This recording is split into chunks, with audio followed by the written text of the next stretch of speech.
Si je vous parle de pestacle et d'une pomme pourrite, vous pensez naturellement que j'ai peut-être des soucis de prononciation, des soucis d'écriture ou de lecture de langue.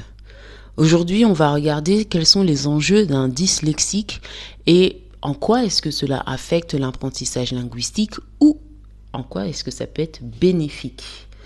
Alors moi, c'est Gloria de Polyglotria. Dans la chaîne, on parle de linguistique, de légende et de plein de choses. Mais avant de continuer, c'est parti pour le générique.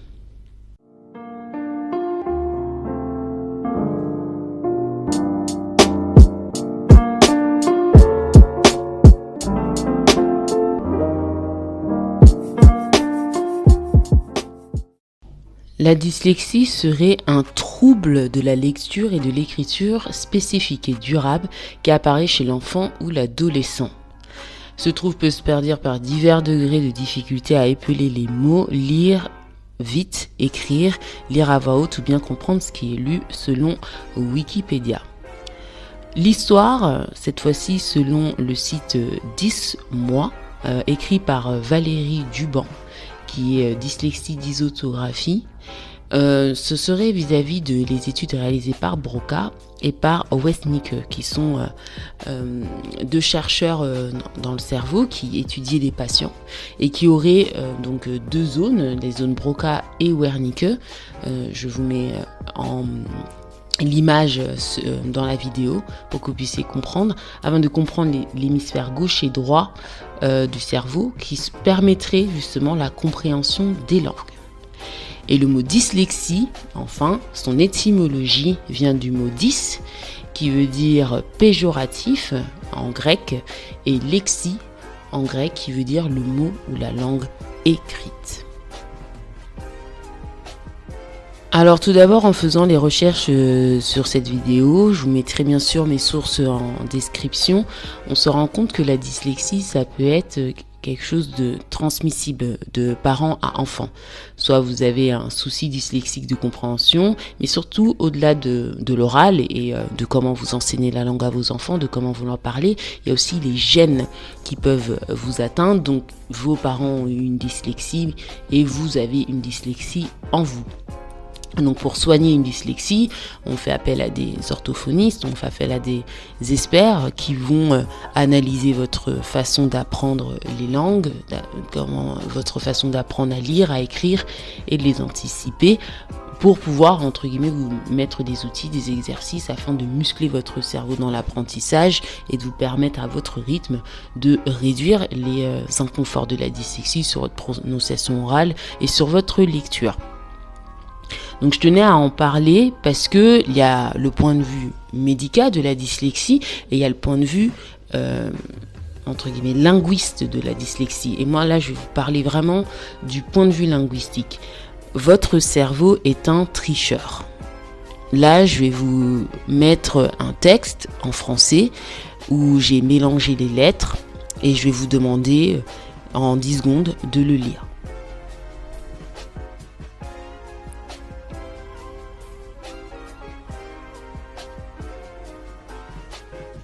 Donc si vous avez lu la phrase en français et qu'elle ne vous a pas posé de problème, c'est que vous avez compris que votre cerveau triche. Notre cerveau, en fait, pour apprendre à lire, il apprend un tout. Si la première lettre et la dernière lettre d'un mot est au même endroit et que le milieu est modifié, il remet tout seul les lettres dans l'ordre.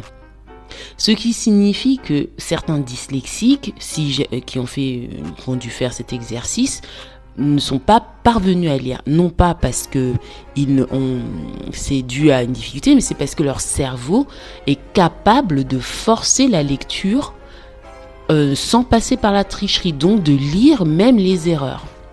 Et donc un orthophoniste va vous réapprendre, si je fais vraiment de façon très synthétique, à tricher en fait dans votre lecture pour que vous puissiez lire tout. En fait, un dyslexique peut lire toutes les possibilités, y compris les erreurs, alors qu'une personne qui n'a pas de dyslexie ou qui est plus amoindrie en dyslexie va lire un tout appris, compris depuis plusieurs années que le cerveau remet en ordre tout seul. Et ça, c'est très important de le comprendre. Donc si vous avez des difficultés linguistiques sur des mots transparents, sur des mots qui sont des faux amis, c'est souvent sur les faux amis que les dyslexiques y pêchent, n'ayez pas peur. Il y a des solutions et surtout n'oubliez pas que vous êtes, pour moi, parmi des génies de linguistique parce que vous êtes capable de lire toutes les possibilités. Donc avant d'aller plus loin, s'il vous plaît, n'oubliez pas de vous abonner et puis de mettre un like sur la chaîne. Ça me ferait vraiment du bien et surtout ça nous permettrait à moi et à tous ceux qui m'aident un peu à bien avancer sur cette chaîne, s'il vous plaît. En conclusion, vous êtes dyslexique ou pas du tout, vous connaissez dyslexique, vous avez des dyslexiques dans la famille, bon, bien évidemment, allez voir un orthophoniste et de l'aide. Il y a plusieurs aides possibles pour calmer les symptômes et vous permettre d'avoir une meilleure compréhension. Mais surtout, ne vous blâmez pas. Ne vous blâmez pas en vous disant j'ai déjà du mal avec une langue, j'aurai du mal avec une autre. Je remets un contexte, il y a des personnes que je connais qui ont des dyslexies sur une langue, mais dès qu'ils en apprennent une autre, la dyslexie s'arrête. C'est tout aussi possible.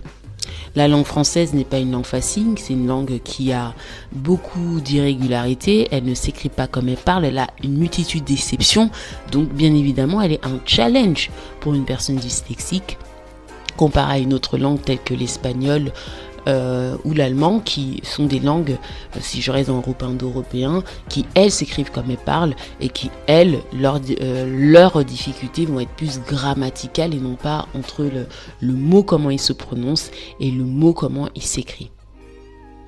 Pour vous dire, en France, un chiffre qui est très important, 10% des enfants souffrent d'une difficulté des 10. Dans les 10, vous avez les dysarthographies, dyscalculie et dyslexie, entre autres. Cela représente environ 7 millions de personnes de la population française.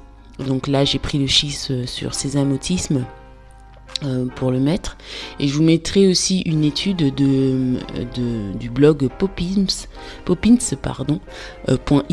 qui a fait une enquête sur les enfants souffrant des 10 et des difficultés après à l'âge adulte qu'ils rencontrent. Donc c'est un souci national, mais surtout un souci comportemental qui a des impacts jusqu'à la vie adulte.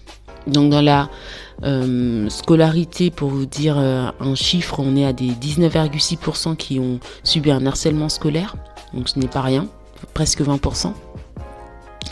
On a aussi des soucis de santé mentale et des handicaps invisibles dans tout ce qui est secteur du travail. Donc les conséquences d'une dyslexie sont assez graves, mais ce qui est le plus important, c'est que souvent il y a une sorte de honte à traiter, à identifier ou à analyser les dyslexies. Donc je vous appuie vraiment à, si vous en avez une, de ne pas la minimiser, de travailler sur elle, vous pouvez vivre avec et continuer d'apprendre avec, mais que l'handicap que ça peut créer peut après vous servir d'atout pour apprendre des langues. Et c'est sur ça que je voulais vraiment appuyer, en fonction des dyslexies, bien sûr, des degrés.